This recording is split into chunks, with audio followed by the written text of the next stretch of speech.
उत्तर प्रदेश को डिजिटल दुनिया में स्थापित करने के लिए व्यू नाउ ने प्रदेश में 2 स्थानों पर डाटा सेंटर का कर्टन रेसर किया गया। शुक्रवार को लखनऊ में आयोजित कार्यक्रम में डाटा सेंटर्स का कर्टन रेसर किया। संस्थापक और सीईओ सुखविंदर खरौड़ ने कहा कि यह डाटा सेंटर रायबरेली जिले के हरचंदपुर और गाजियाबाद के मोरटा में स्थित है, जिसे तेजी से बढ़ती डिजिटल दुनिया में व्यवसायों की बढ़ती मांगों को पूरा करने के लिए डिजाइन किया गया है। अत्याधुनिक सुविधा के हर पहलू में उत्कृष्टता, सुरक्षा और नवाचार के प्रति हमारी प्रतिबद्धता परिलक्षित होती है। सुखविंदर खरौड़ का कहना है कि इन 750 एज डेटा सेंटरों के निर्माण से न केवल राज्य में रोजगार को बढ़ावा मिलेगा, बल्कि प्रधानमंत्री नरेंद्र मोदी के डिजिटल इंडिया और डाटा स्थानीयकरण के दृष्टिकोण को भी मजबूती मिलेगी। उन्होंने बताया कि मुख्यमंत्री योगी आदित्यनाथ के मार्गदर्शन और प्रेरणा के तहत ही हम हर ईडीसी पर ईवी चार्जिंग स्टेशन और अन्य सुविधाएं उपलब्ध करा रहे हैं। आइए देखते हैं हमारे संवाददाता की एक विशेष रिपोर्ट। हमने किया है कुछ एज डेटा सेंटर्स का, जिसके बारे में अभी हम बात करेंगे।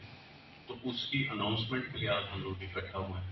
मेरा नाम मनीष अरोड़ा है, मैं इस कंपनी के लिए मार्केटिंग एफर्ट्स देखता हूँ। Mister Sukhwinder Singh Kharaud, he is the founder and CEO of the group. Mister Nitin Srivastava, he is the director of the अनाउ ग्रुप। तो मैं आपको रिक्वेस्ट करूंगा मिस्टर इसके दौरान हम 13,500 करोड़ रुपए की लागत से लगभग 750 डेटा सेंटर का नेटवर्क यहाँ खड़ा करेंगे। उसमें सरकार की तरफ से जो सबसे महत्वपूर्ण बात थी वो हमें फैसिलिटेट करेगी, तमाम तरह की सुविधाएं प्रदान करेगी और जैसा उसने कहा वो कर भी रहे हैं। उन्होंने कहा कि हम आपको जमीनें उपलब्ध कराएंगे, वो हमें जमीनें अगर जहां सरकारी जमीनें नहीं मिल पा रही वहां वो प्राइवेट लैंड्स भी प्रोवाइड करवा रहे हैं, उपलब्ध करा रहे हैं। हमारी प्राइवेट लैंड ओनर्स के साथ हमारी मुलाकात करा रहे हैं।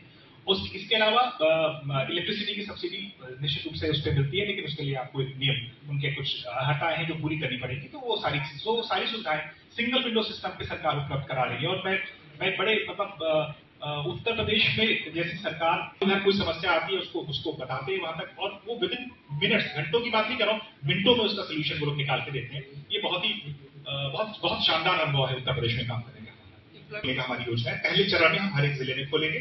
और जहां तक एम्प्लॉयमेंट की बात है, हमारी कोशिश है कि हम स्थानीय मतलब जैसे रायबरेली जिले का पे रोजगार मिले, ऐसी हमारी कोशिश है, चाहे वो प्रत्यक्ष और अप्रत्यक्ष दोनों ही तरह से। वहां पे जैसे हमने डेटा सेंटर बनाया है तो हम या किसी भी शहर में जा रहे हैं वहां के स्थानीय ठेकेदार को हम अपने रखते हैं, उसी शहर का हो, ताकि उसको काम करने में आसानी होगी और हमें भी तमाम तरह की सुविधाएं होती है।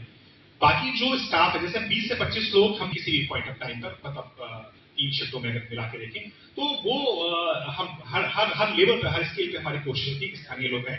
जहां तक इंजीनियर्स की बात है, टेक्निकल स्टाफ उतना नहीं मिल पाएगा, तो हमने अपने स्किल डेवलपमेंट सेंटर हमारा अभी नोएडा में, गाजियाबाद में काम कर रहा है। वहां पे हम ट्रेन करते हैं अपने बच्चों को और इंजीनियर्स को, उनको वहां उनके जिलों में डिप्लॉय करते हैं। जैसे यहाँ पे मैं रायबरेली की बात करूँ, हमने फिरोज गांधी पॉलिटेक्निक लोगों ने बात करी है, हम अभी जल्दी वहाँ पे इंटरव्यू कंडक्ट करेंगे।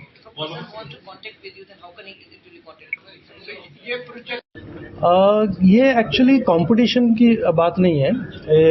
जैसे जो अभी हम क्या करते हैं कि जैसे कंट्री को डेवलप करने के लिए हमने क्या किया, एक कंट्री है, फिर स्टेट है, फिर हमने डिस्ट्रिक्ट बनाए, फिर ब्लॉक बनाए, इसको बोलते हैं डिस्ट्रीब्यूट करके हमने डेवलप करना उसको।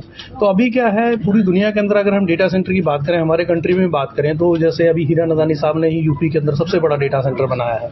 तो वो क्या है, वो सेंट्रलाइज डेटा सेंटर है, जहाँ पे 20 lakh square foot, 40 lakh square foot के डेटा सेंटर बने हैं, जिसको हम सेंट्रलाइज बोलते हैं। उनकी भी जरूरत है, जो सेंट्रलाइज हैं, जो हब है, मेन डाटा सेंटर है। फिर उनकी सर्विस को रेंडर करने के लिए, क्योंकि जैसे हम बोलते हैं, अब हम मीडिया वाले हैं तो मीडिया वाली बात कर लेते हैं थोड़ी सी। हमने दूरदर्शन का हम एंटीना लगाया होता दिल्ली में, तो उससे तो चलता नहीं था काम। तो हमने फिर हर एक डिस्ट्रिक्ट के अंदर हमने रिले केंद्र बनाए थे। अगर हमको याद हो तो हमने रिले केंद्र के हिसाब से, तो ये जो एज डाटा सेंटर है, अगर हम और लेमैन की भाषा में समझना चाहें तो ये एक तरीके से रिले केंद्र है। जो सिग्नल वहां से आ रहा है, वहां से टाइम लगता है और पाइप जो है चोक हो जाती है, बफरिंग होने लगती है, तो ये लोकली डेटा को सेंटर करके वहीं पे आपकी सर्विस को रेंडर कर देगा। इससे समय बचेगा। भी हमारे डेटा प्रोटेक्शन बिल आया अभी, है ना, हम बहुत सारी चीजों को लेके चल रहे हैं। तो डेटा में भी बहुत सारा डिफरेंस है। कौन सा डेटा की अगर हम बात कर रहे हैं, एक डेटा है जिसको हम बैंडविड्थ के तौर पे देखते हैं। 1 MB का क्लिप है आपके पास वीडियो का, वो एग्जिस्ट करता है इंफॉर्मेशन के रूप में, लेकिन वो 1 MB का क्लिप 100 लोगों ने देखा तो 100 MB यूज हुआ, तो वो डेटा है बैंडविड्थ। तो ये सारी चीज़ों को हमें अंडरस्टैंड करना पड़ेगा। तो अभी दुनिया के अंदर डेटा प्रोटेक्शन को लेके जो हम बात कर रहे हैं, तो उसके स्टैंडर्ड नॉर्म, तो हमारी प्रोडक्टिविटी भी बढ़ेगी, जीडीपी भी बढ़ेगी, तो इस तरीके से ये काम करेगा। अगर हम 700 750 डेटा सेंटर की बात करें, जिसमें 4 रैक से लेकर 8 रैक के डिफरेंट हब और स्पोक मॉडल के अंदर ये काम करेगा, तो अगर मान के चलेंगे तो 5 से 10 हज़ार लोगों को रोजगार जो है इस इंडस्ट्री के अंदर हमारे साथ है। उसके अंदर जो यूजर है वो B2B है। हम पब्लिक के लिए कोई इसमें प्रोडक्ट नहीं लेके आ रहे कि कल से आप फेसबुक नहीं यूज करेंगे, यूनो का प्रोडक्ट आएगा, व्हाट्सएप नहीं यूज करेंगे। हम लोग जो यूज कर रहे हैं उसका जो यूजर एक्सपीरियंस है वो बेटर हो जाएगा।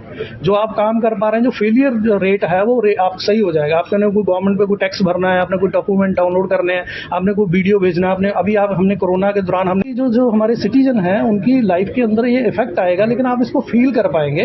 कोई प्रोडक्ट के तौर पे नहीं आएगा, आपका यूजर एक्सपीरियंस बेटर हो जाएगा, आपका समय बचेगा।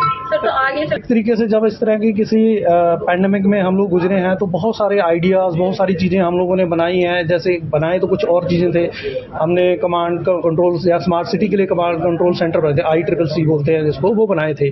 वो उस काम में तो नहीं आए जो स्मार्ट सिटी हमने रन करने थे, लेकिन कोरोना के समय में वो बनी हुई इंफ्रास्ट्रक्चर कोरोना को टैकल करने में और उसको पास करने में, जो हमने इतने खूबसूरत तरीके से हमारे देश में और इतने लोग हैं और फिर भी हमने बड़े तरीके से इसको हैंडल कर लिया देश के अंदर। तो उसी तरीके से ये जो इंफ्रास्ट्रक्चर बनेगा, तो इस तरह की अगर कोई भी प्रॉब्लम आएगी तो हम आज की डेट में वो पहले से ही देख के डिजाइन करके उसको बना रहे हैं कि अगर कोई इशू आता है तो हम कैसे पूरे का पूरा, वैसे अगर नहीं भी इशू आता तो हम वैसे जो क्रिएट कर रहे हैं, जो हम AI की बात कर रहे हैं, रोबोटिक्स की बात कर रहे हैं, ड्रोन डिलीवरीज की बात कर रहे हैं, ऑटोनोमस व्हीकल की बात कर रहे हैं, ये सारी चीजें, टेली सर्जरी की बात कर रहे हैं, ये सारी चीजें तभी रन कर पाएंगी जब आप ये मेक श्योर कर लोगे कि यहाँ पे इस एरिया के अंदर डेटा और सर्विस अवेलेबल है। आप बटन दबाओगे तो ये काम हो जाएगा, फेल नहीं होगा। जब तक आपको ये इंश्योर नहीं होगा, आप किसी भी अपने भाई बहन को मरीज, तो वो कॉन्फिडेंस देने के लिए ही व्यूनो आपके पास आया है, क्योंकि हम मेजरमेंट के हिसाब से काम कर रहे हैं। एक data centre 2.5 lakh connected devices को कॉन्करेंट काम करवा सकता है, 2.5 लाख डिवाइसेस फेल नहीं होंगी। अभी के हिसाब से हमने ये कैलकुलेट किया है, और जैसे जैसे इसकी रिक्वायरमेंट बढ़ेगी तो उसी डेटा सेंटर की कैपेसिटी को एनहांस किया जा सकता है। अभी एक कंटेनर रखा है 4 रैक में, फिर एक और कंटेनर रख के 8 रैक किए जा सकते हैं, उसी जगह के ऊपर उसको एनहांस किया जा सकता है। जैसे जैसे डिमांड सप्लाई आएगी, डिमांड सप्लाई के हिसाब से हम लोग डेटा कानून को लेकर किसी भी चीज के लिए जो आता है, कोई भी इंडस्ट्री या कोई भी चीज उससे बाहर नहीं जाती। तो जो भी डेटा के नॉर्म्स होंगे, वो डेटा के नॉर्म्स हम पे भी लागू होंगे। जो कंपनियां डेटा कंज्यूम करती हैं या कलेक्ट करती हैं उस पर भी होगा। तो जैसे जैसे नॉर्म्स आ रहे हैं, एडवाइजरी आ रही है, इंडस्ट्री बैठे हुए हैं, एक्सपर्ट बैठे हुए हैं, हम भी उनके साथ में, वी आर स्टेक होल्डर, तो हम लोग भी उस पर काम। कंफ्यूज देखते रहिए शहर का दर्पण न्यूज, क्योंकि खबरों की नब्ज पहचानते हैं हम। फिर अगले बुलेटिन में मुलाकात होगी, तब तक के लिए नमस्कार।